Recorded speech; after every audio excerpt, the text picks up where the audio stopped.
अशोक खरातच्या केवळ विकृतीचीच प्रकरणं समोर येत नाहीये, तर त्याच्या आर्थिक फसवणूक आणि गैरव्यवहाराचे प्रकार उघडकीस येऊ लागलेले आहेत. खरातने नाशिकमध्ये 1300 कोटी रुपयांचा कांदा घोटाळा केल्याचं बोललं जात आहे. नाफेड आणि NCCF अधिकाऱ्यांची साठगाठ बांधून त्याने हा घोटाळा केल्याचा आरोप होतोय.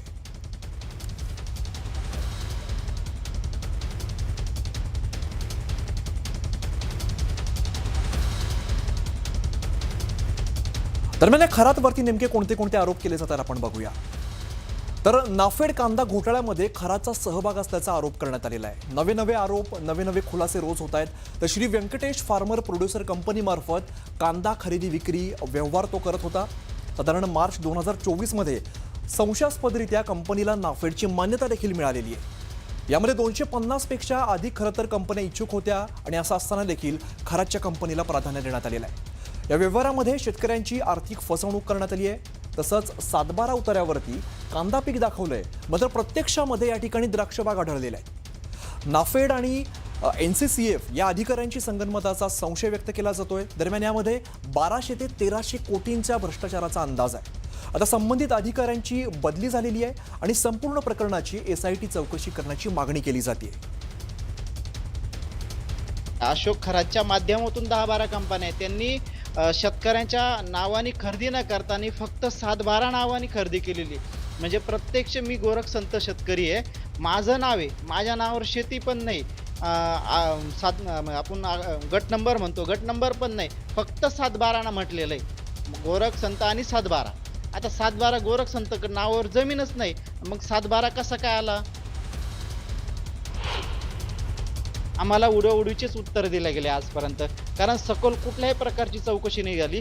तर आत्ताच आमचे मित्र पिंपळवसवांचे विश्वनाथ मोरेंनी जे पिटिशन दाखल केलं आहे मुंबई हायकोर्टामध्ये, तिथं पण त्यांनी सांगितलं आहे की पोलिसांना चौकशी करण्याचे आदेश दिलेले, पण पोलिसांनी आजपर्यंत म्हणजे कोर्टाला सुद्धा म्हणजे त्यांनी जे आदेश काढले त्यांना सुद्धा त्या आदेशाचं पालन नाही केलं त्यांनी.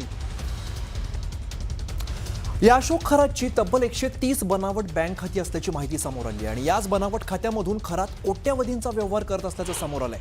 समता पतसंस्था, जगदंब पतसंस्थेत सुद्धा बनावट खाती असल्याचं शिर्डी पोलिसांच्या तपासातून समोर आलंय. प्रत्येक खात्याला अशोक खरात हा नॉमिनी आहे आणि याच खात्यांमधून एकाच दिवशी लाखोंचे व्यवहार होत होते. विशेष म्हणजे या बनावट खात्यांमध्ये चाकणकर यांच्या भगिनींसह पुतण्याचा नावावर सुद्धा खात्याचा समावेश आहे आणि सावकारकी या प्रकरणामध्ये 2 आरोपी गजाआड करण्यात आलेल्या आरोपींकडून या संदर्भातली माहिती समोर आली आहे.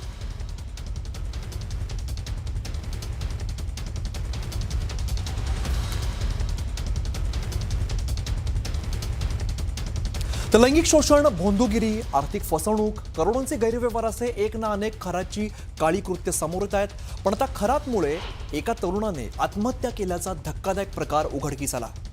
2022 मध्ये विकास दिवटे नावाच्या तरुणानं आत्महत्या केली. या प्रकरणी खरात विरोधात आत्महत्येसाठी प्रवृत्त केल्याप्रकरणी गुन्हा दाखल झालेला होता. त्याचं घडलं असं की विकासचे त्याच्या पत्नीसोबत वाद होते आणि अखेर त्याच्या सासरच्या मंडळींसह अशोक खरातने विकासला मानसिक त्रास द्यायला सुरुवात केली असा आरोप केला जातोय. विकास शिर्डीतील साई संस्थांमध्ये नोकरीला होता. तुला नोकरीवरून काढून टाकेन, जीवे मारेन अशा धमक्या अशोक खरातने सातत्याने दिलेल्या होत्या. ते विकासात अशा धमक्या देत होता आणि अखेर सततच्या मानसिक त्रासाला कंटाळून विकासने गळफास घेत आत्महत्या केली असा आरोप त्याच्या कुटुंबियांनी केलाय. पण त्यावेळेला पोलीस तपासात पुढे फार काही घडलं नाही. त्यामुळे या प्रकरणात पुन्हा एकदा सखोल चौकशी करण्याची मागणी विकासच्या कुटुंबियांकडून केली जाते.